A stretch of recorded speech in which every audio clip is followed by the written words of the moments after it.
Today's scripture reading is from Luke, chapter 6, verses 27 through 31. Luke 6, verses 27 through 31. But I say to you who hear, love your enemies, do good to those who hate you. Bless those who curse you, and pray for those who spitefully use you. To him who strikes you on one cheek, offer the other also. And from him who takes away your cloak, do not withhold your tunic either. Give to everyone who asks you, and from him who takes away your goods, do not ask them back. And just as you want men to do to you, you also do to them likewise. Come on.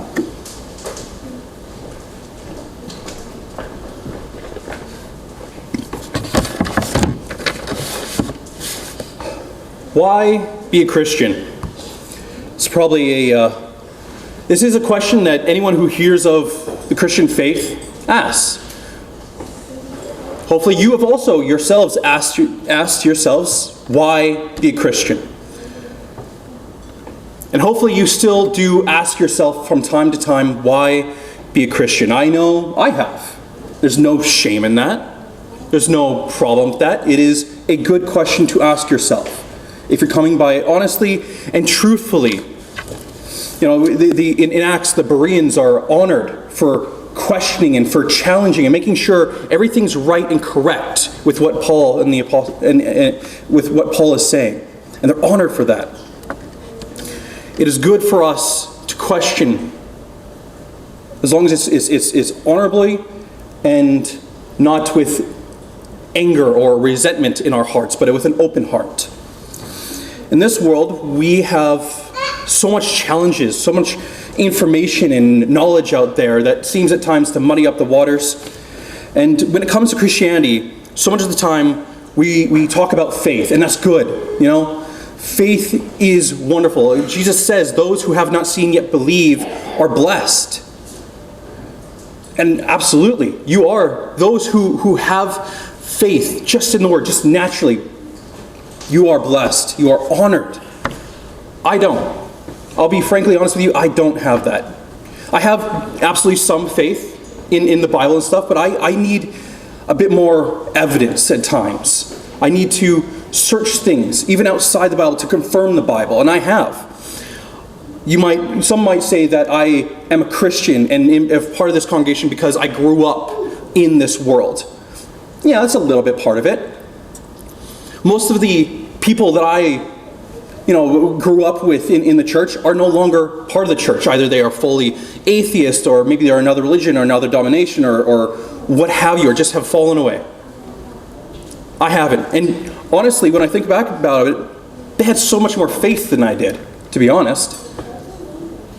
They had a lot more faith. I had a lot harder of a time with that. I had to figure it out and dive in. And man, I'm glad I did, because it seems to me that with all the evidence out there, God would prefer you have faith, but He's not going to just He's not going to let you have to rely on that. Not entirely. He's going to give you some evidence. He's going to give you some facts to help you find Him. And the way I want to start this, because it's in two parts. Why be a Christian? There's two parts. There's the big debate we have in the Western world right now of creation, whether this universe is intelligently designed or not, whether it's circumstance or intelligently designed. The other one that we'll get into afterwards is the moral demands that Christianity has upon the person. But let's start with, is our world made by a creator or not? And now I am really bad at math. I'm terrible at it. 2 + 2 can 5. It's not that bad, but it's not great. But I have a lot of respect for math, because math is important. Math is everything. It is determining how you're sitting right now, because force and newtons and all these things, that it just all comes down to math. It's incredible, even if I don't understand it. So what is the mathematical probability of life on this planet? It's pretty insane when you come to think about it. So let's start with gravity. There's at least three different gravities we can worry about. There's the galactic gravity, there's the solar gravity, and Earth's gravity. Galactic gravity, which is the how our galaxy is expanding out from its center core, and how that gravity from that center core is kind of keeping things in balance and in line. The probability of that is about 10 to the power of 40. Now, we say it like that because I'm sure there is an actual name for that number, but it's so unused and not needed at this time that we call it 10 to the power of 40. We don't really have numbers that big just yet. Even trillion is still kind of a newer thing. The likeliness of the galactic gravity holding things together as they are, as they expand out, is minuscule. And then there's solar gravity. The amount of gravity that there is in our own solar system is incredibly unlikely to hold things perfectly as it is right this moment. To have Earth where it is, floating around the sun, spinning around the sun, that is minuscule. In fact, they call it the green zone. It's 1 degree of gravity either way, basically, the planet dies. It's either too hot or too cold. You have to be in this right spot for the sun to have us in this beautiful green zone that allows life to happen and flourish. Next is the gravity of this planet. There's other planets in the solar system, smaller and bigger, and they have varying degrees of gravity. If the planet had a little bit too little gravity, plants would start dying and we would die. Too much gravity, plants would start dying and we would die. That's going to be a common refrain throughout this, is without very, very specific circumstances, we die. We need the right type of gravity. The mathematical odds of this are insignificant. It's unlikely to happen. Then there is the right kind of star. The right kind of star that sits in our solar system.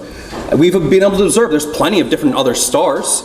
I can think of a blue dwarf just off the top of my head as one. That's not what our star is. Either stars are too big and they produce too much radiation or heat to kill life to allow life, or they're too small and not warm enough to allow life. So we need the right kind of star in our solar system. And then again, we need to be the right distance, so that right gravitational pull from us and where we sit in that habitable green zone. Then we need to have the right angle. Realize that the planet actually sits on a slight angle, slight tip, and it moves. And without that, life actually ceases. It's kind of weird. So we need to be the right angle as we spin around the sun. Then we need other planets in the solar system. Jupiter takes almost all of the comets that come into our solar system. Jupiter takes them. They strike Jupiter with its powerful gravity, because it's the biggest planet in our solar system, instead of hitting Earth.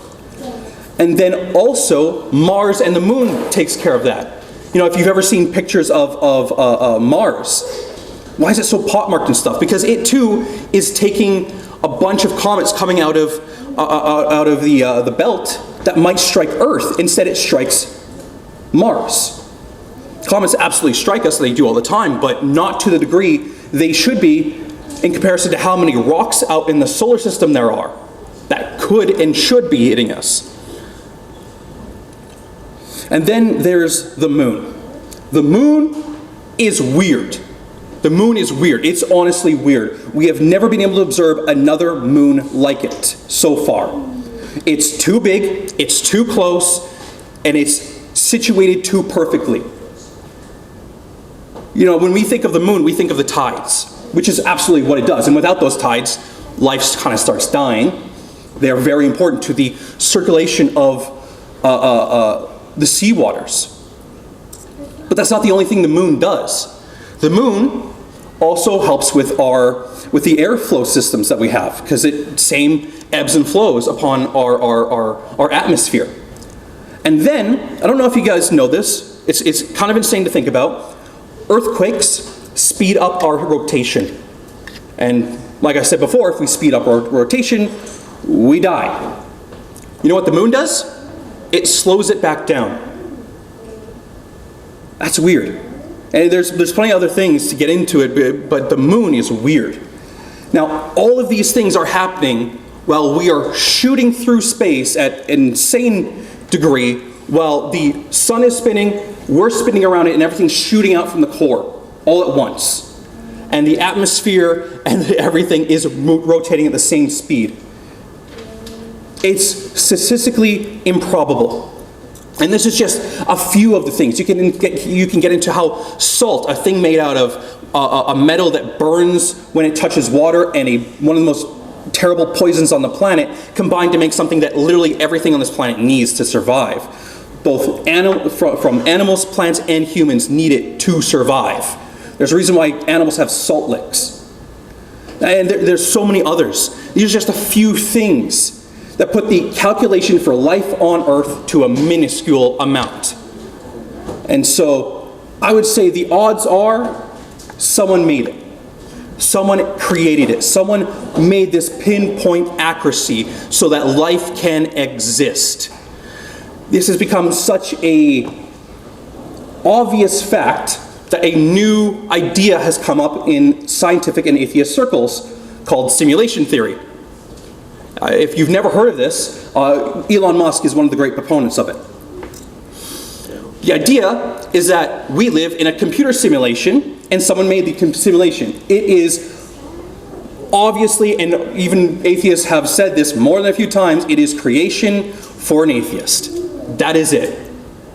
It is because the odds are so unlikely that it's all accidental, that it just happened and we somehow got here. And it's just random happenstance. The odds are so minuscule that even atheists have to go, okay, maybe something created and we're in a computer.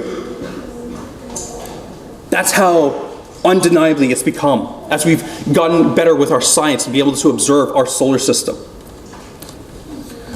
So, and again, that's just to name a few. There's other things that are so unlikely. So if the statistical likeliness is that there is a creator, who is this creator? What do they want? What are they like? Do they want us? Well, I would think so. If you create something, you might probably want to have some connection to it. If the likeliness that there is a creator is so, if it's so much, then probably the creator wants to have some kind of talk with us, some kind of communication with us. Now, it's important that clearly this creator does not force us, because if he did, well, then we would all know there wouldn't be choices. There wouldn't be any choices if we are forced. Clearly, it's a choice. So we see in our society, in our world, many, many different choices. Many different ideas, ideologies, and thoughts on how we got here, what it means. And there's many ways to show how Christianity and the Bible are the one true way. Today, I want to focus on the moral framework. What does this Creator want from us? What does this Creator expect of us? Because for me, that's actually what I've come to. So much. I became a Christian for reasons that are not as important to me anymore, oddly enough to say. They're important, but they're not the focus of me anymore. What has helped me stay a Christian is actually the moral framework. Because as I've looked at society and seen how hard and painful and brutal this world is, and how different people react to that brutality, that pain, that suffering, and what they expect from you because of it,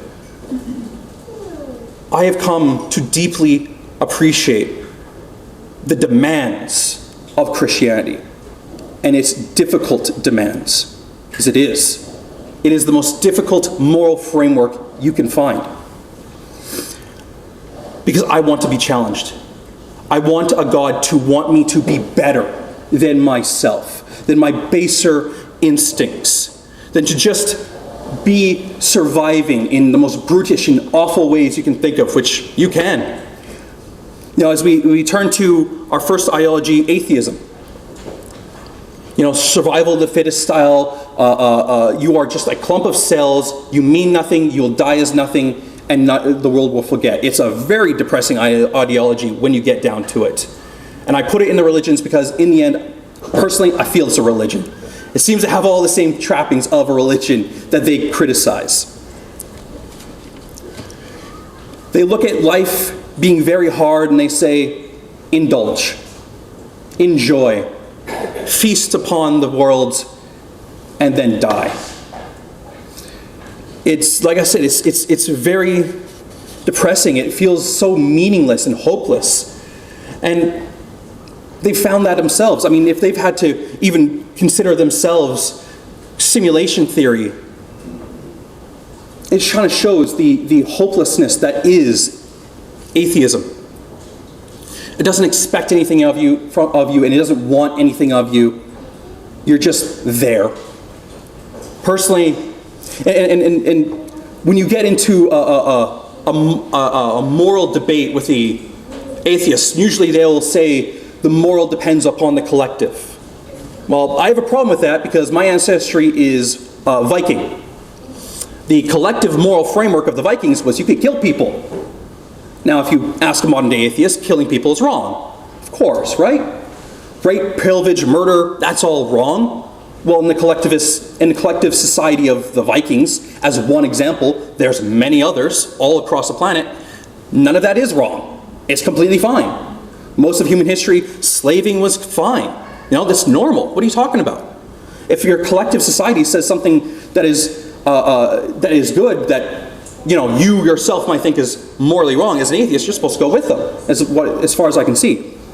Now, I will also say this is going to be pretty broad brushstrokes. I don't have all the time in the world as we go through this, but these will be more generalities. But they're fair, I would say, generalities. It's important to understand that atheism, along with Christianity, Islam, Hinduism, Buddhism, you name it, they actually have their different sects and ideas. Two atheists don't actually agree necessarily on things. They're going to be more likely to agree, but there's a reason why billions of dollars has been put into trying to figure out how the Big Bang happened, because there's disagreement on it. They can't agree on exactly how it happened. So atheism I find too depressing. Sure, it's desirable at first because you get to indulge, you get to just live your hedonistic life. But as those who come near to the end of their lives and found that, they usually regret it, particularly when they're dying alone in a hospital with no one to care for them. Next we can look at Islam. One of the largest religions on the planet. And this is what I say, often Islam appears to us as very homogenistic. They all agree with the same thing. This is actually not true. They have as many disagreements in their faith, in their religion, as we do at times. They're not all Muslims actually think the same. I have a Muslim friend who believes that a true Christian, he said this even to me, he said that he thinks that I am going to Muslim heaven because I adhere to the book, properly. He even said this of Jews as well. Now, I've met other Muslims who do not say the same thing. They do not agree with that. So there's disagreements in that. But Islam, if I was to be honest with myself, Islam would be the religion that if I did not want to be challenged to be better than myself, Islam would be what I am. Because there's a allowance for violence. Now, I'm not saying I'm necessarily an absolutely violent human being, but if you punch me, I want to punch you back.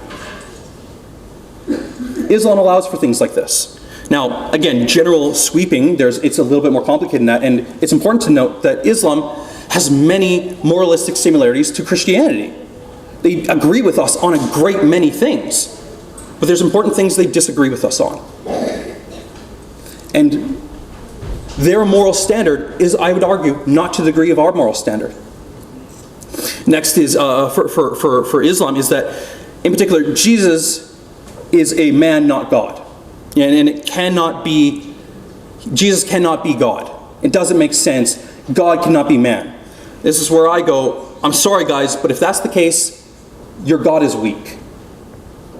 My God is all-powerful. He can do whatever. I may not understand it, but he can do it.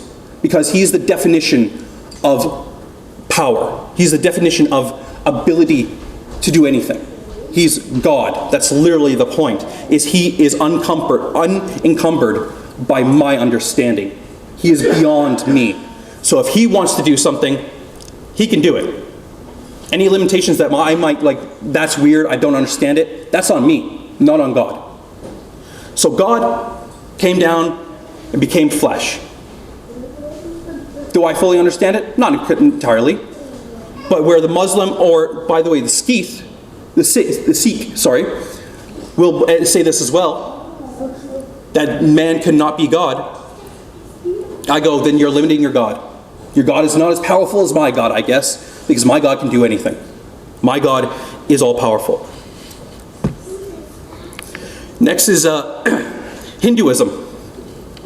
Now, Hinduism is it's actually a rather flexibly moral religion. It's polytheistic, but it's rather flexible in its morals, and it's a lot more just meditate. There's not necessarily a need to change, a need to be better. There's a little bit at times, but not necessarily. It's why Hinduism has been able to create one of the worst hierarchy systems in the entire world, the caste system of India, which we support in this congregation, missionaries to India. It's important to actually think of where they are. They're in southern India. This is because of the caste system. The southern Indians, who are typically darker, are seen as lesser in the religion. It dates back thousands of years ago. It is honestly true. It's maybe becoming less and less so, hopefully, that'd be nice for the people of southern India, who often feel like they are practically slaves at times, because at times they have basically been. Then there's reincarnation with the Hinduism. Reincarnation really bugs me, in that you pay for someone else's sins. It's really what it comes down to. Is that in a past life, if you were a terrible human being, this life, you're going to pay for it. But you didn't do that. Now they'll kind of say, well, you did. Well, no, you are a completely separate thinking entity. Even they will say that. Why are you paying for some other life's sins? You didn't do that. And you didn't even know about them. You don't know about that past life. So you're just assuming. It's one of the great things about Christianity is that you are responsible for you. No one else can get you into heaven besides you and Jesus' intercession for you. I am not responsible for the sins of my Father. My Son is not responsible for my sins. I am responsible for my sins and my sins alone. Now that's both nice because, hey, I don't have to account for anything my dad or ancestors did. But hey, that means it's all on me. Now, hopefully, in a good Christian congregation, you're trying to help each other and look out for each other and build each other up to be better. But in the end, it's on you. It's on your shoulders. And you'll face the consequences of those in the next life. A reincarnation, but instead of many, many, many, and maybe 15 down the line, you are bad and now you're suffering for it now. It is, nope. You have this life, and you pay for those consequences in the next. That is it. I think this is a little bit more fair, personally, because you are responsible for you. Where reincarnationism, you're not necessarily. Something can even bad happen to you, and it's because, oh, you were bad in another life. To me, it just does not seem entirely fair. You didn't do it. Then, our last one we're going to look at briefly here is Buddhism. Now this is the one that is absolutely the closest to Christianity. This one, the moral standard is pretty darn high, to be honest. You know, abstain from sexual immorality, abstain from violence. In fact, Buddhism at times can take it even further, where there is no sex at all, so no procreation of the next generation, and there is no violence. You can't even defend yourself. Now I'd say, well, that's actually pretty Christian at times. So hey, a really high moralistic standard, but not on everything. And again, there's many different types of Buddhism. They do not agree on everything. They agree on some overarching things, but they do not agree with everything. On everything. Some will even be, you know what, life sucks and you don't need to help anyone, take care of yourself. And personally, when I look at Buddhism, it is a very, very selfish religion. It is about you entirely and exclusively almost. There's some charity, there's some help, but it depends on even which version of Buddhism. Some are far more charitable than others. Others are very uncharitable. Because it is just about you finding your own nirvana and attaining enlightenment. And it's all about you have to do that, forget everything else, forget the world, forget life, forget love, forget helping people, just attain a nirvana. That's some. That's not all of them. Some also are actually quite charitable if they think about about their common man. But again, some of these moral issues they have, they fall a bit short for me. And then more importantly, and why I started with this is their idea of creation. It just is. That's their idea, is that it just is. Don't worry about it. I got a personal problem with that, because if you're trying to find the answers to this life, well, you got to accept that this life is actually, from something and is something. Not just reject it wholly and go, okay, who cares, move on. I think you need to actually understand where the heck it comes from. They do not have a creator. They do not have any explanation for creation in and of itself. It just exists. I find that honestly kind of odd, because again, as we talked about at the beginning here, the mathematical improbability of it just simply existing is, you'd have to win the lottery and get struck by lightning every 3 seconds for the rest of your life. Kind of odds. It's unlikely. So it's many of the common religions found around the world, and there's of course others with different moral standards and views. But let's look at the moral standard for Christianity. As we have here, in Luke chapter 6, verses 27 to 31. But I say to you who hear, love your enemies. That's the point where Buddhism doesn't go. Buddhism, you don't have to love your enemies. They'd kind of look at that as a little bit odd. What do you mean? The people who hate you? You're supposed to love them? Well, you don't have to. I think a Buddhist would say, well, you don't have to, have any dealings with them. You don't have to care about them, but you don't have to love them. Love your enemies? The people who hate you. Do good to those who hate you. That's hard. That is not easy. You honestly think about it. Do good to those who hate you. You tell me that's easy, I'm going to laugh, to be honest. Because that is not easy. And because I want to bring it here, verse 29. To him who strikes you on one cheek, offer the other also. One of my greatest fears, probably my greatest fear, is someone killing my wife and children, and how I would react to that. Hopefully I never experience that, and hopefully none of you ever experience that, and hopefully one day we can get rid of that kind of thing altogether, but it might happen. Now, Jesus kind of expects me to forgive, to be better. I'll be honest with you, I don't think I could do that. I'd be finding that individual and they would die. Because you've taken my life, you've taken my family. You've done something evil, and you must have evil repaid unto you. I don't know if I could not do that. I love my family, and I will protect and avenge my family. But Jesus says don't avenge. That in the end, justice will be God's. He can deliver the ultimate justice. It scares me to think that if I ever am put in that situation, I don't know if I would pass that test, I'll be honest with you. But that is the degree that God and Jesus expects from us. That degree. We can look in Romans 12, chapter 12, verses 10 through 18. Let love be without hypocrisy. Abhor what is evil. Cling to what is good. Be kindly affectionate to one another with brotherly love, in honor giving preference to one another. Okay, that doesn't sound too hard. That's all right, yeah. Not laughing in indulgence, fervent in spirit, serving the Lord, rejoicing in hope, patient in tribulation, continuing steadfastly in prayer, distributing to the needs of the saints, given to hospitality. Okay, you know what? That's doable, right? Good old generosity, loving one another who agree with you and think about you and care about you. Okay. Verse 14.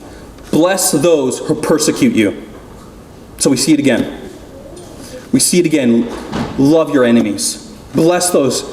Do good to those who hate you. Bless those who persecute you. Bless and do not curse. That's not easy. Again, someone who hates you. They want to see you either dead or destitute or just miserable. That's what they want for you. And you're supposed to love them, not hate them back, not get back at them. Jesus, the Lord, the gospel say, no, you are not to do that kind of thing. You are to stand loving them, despite what they've done. Rejoice with those who rejoice and weep with those who weep. Be of the same mind toward one another. Do not set your mind on high things, but associate with the humble. Don't worry about the pains and sufferings of this life. Worry about how you can help those. You know? Do not be wise in your own opinion, because you don't know everything. You don't got all the answers, because you're just a human. And there's plenty of people who think they have the answers. Maybe some of them do. But as we can see throughout the history of science and the history of history, we've gotten things wrong. At one point, your archaeologist, your historian would say the Hittites never existed, and the Bible's wrong. Well, now we have almost all their king names. We know they existed. Repay no one evil for evil. Have regard for good things in the sight of all men. If it is possible, as much depends on you, live peaceably with all men. Beloved, do not avenge yourselves. You can't take vengeance for yourself, but rather give place to wrath, for it is written, vengeance is mine, I will repay, says the Lord. It's the Lord's wrath to give, not yours. At times it even seems unfair that he says that. What do you mean I can't take vengeance on those who took my family or my life? You know, I've been beaten and left alone and destitute, and you're saying I can't find those who did that to me after I've healed up and get vengeance? Jesus, the Bible, the Word of God says no, you can't. This is the moral standard that is Christianity. It is high. It is so difficult that if someone hits you, you have to turn the other cheek. That is incredible. The God of the Bible demands that you be one heck of a person. You be something beyond the natures of this world. This world is a violent, chaotic, dog-eat-dog world. It usually honors those who will do anything to get ahead. But God says you're not to be like that. You're to be more than that. You do not devolve into the baser instincts that you may have. You are to be a better human being. You are to be challenged and to be raised up as something who is not going to devolve into just baser hatred and loathing for others. If you tell me that's easy, I'm going to laugh at you, because it is not. You face people who do not like you, who want the worst for you. And the God of the Bible says you are not to do what they have done. In James chapter 1 through 19, in verse 19, it is, "So then, my brethren, let every man be swift to hear, slow to speak, slow to wrath." Again, another instance in which you're not supposed to just be angry for the sake of being angry. Yes, someone has hurt you, but it doesn't mean you just get back at them. In fact, basically the entire books of James and Corinthians and Matthew chapter 5 are all about being a better human being. It is a frequent and seen thing throughout the scriptures of you are not to be a man like anyone else, a human being like anyone else, a woman like anyone else. You are to be different, very different. And it is a challenge that is difficult. But it is a challenge that is noble and worthy. There's a common expression out there. Nothing worth doing is easy. Well, guess what? Christianity is going to be the hardest thing you're going to find.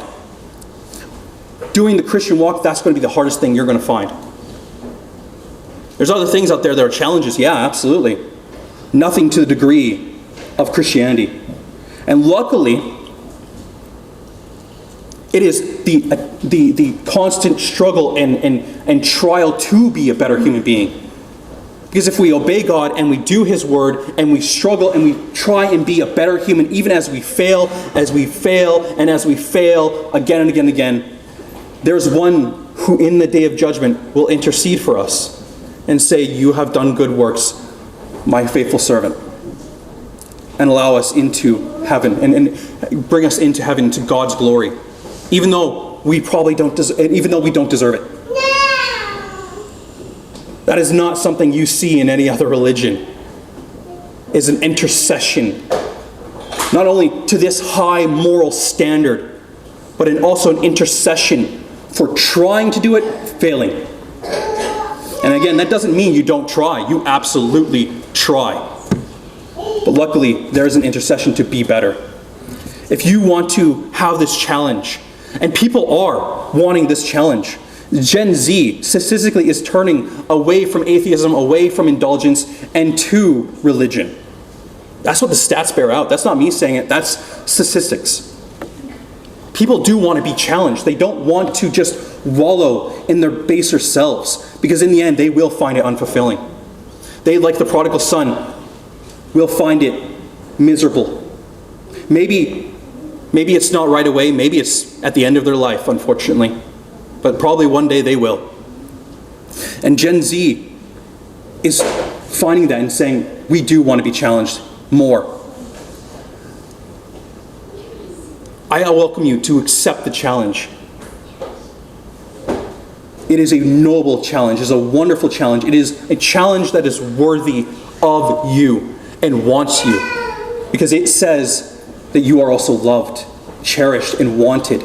And that the creator of this galaxy, of this universe, of this existence, loved you so much that he did something people don't even understand, took a part of himself and had it brutally murdered so you could have eternal life if you follow him. What a beautiful thing. The challenge is hard, but it's one that wants you and loves you. And even as you fail, will keep trying to pick you up and say you can do it.